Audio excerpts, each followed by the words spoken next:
Wait, something's going. なんか起きてる。こっちも聞いてるんです。じゃあどっか行ってよ。どっか行ってよ。そのしょうもないやじめばっか溜まってくんない。どっか行ってよ。なんで？どっか行ってよ。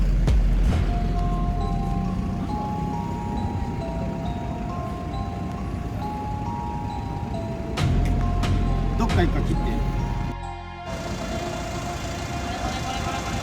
Very hardcore ricer. 俺らのこと映したらそれ訴えるからね。そう。Who was that? 今日映してないけど。Tell him to 映したら fuck 訴える off. からねっつってる。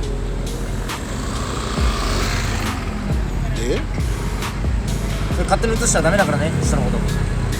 許可なしに勝手に映したらそれ犯罪だよ。知ってた？だから映してないんですよ。だからどっか行って。English you please. あ、了解。じゃあ通っていいですか？通るだけ通っていいからどっか行ってよ。あ、だ通れ、ほら通れないんだ。なんか怒られたんだけど。わけわからん。とりあえずこれ。いや。A dude who just getting aggressive and telling him to fuck off. 捕まってるやつの連れだね。そう。And police owners. なんか連れの方にその乗り方大丈夫？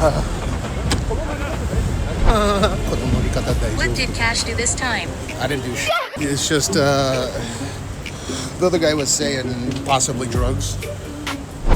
Nah, dude, someone's getting caught for something, and it's probably some host or something.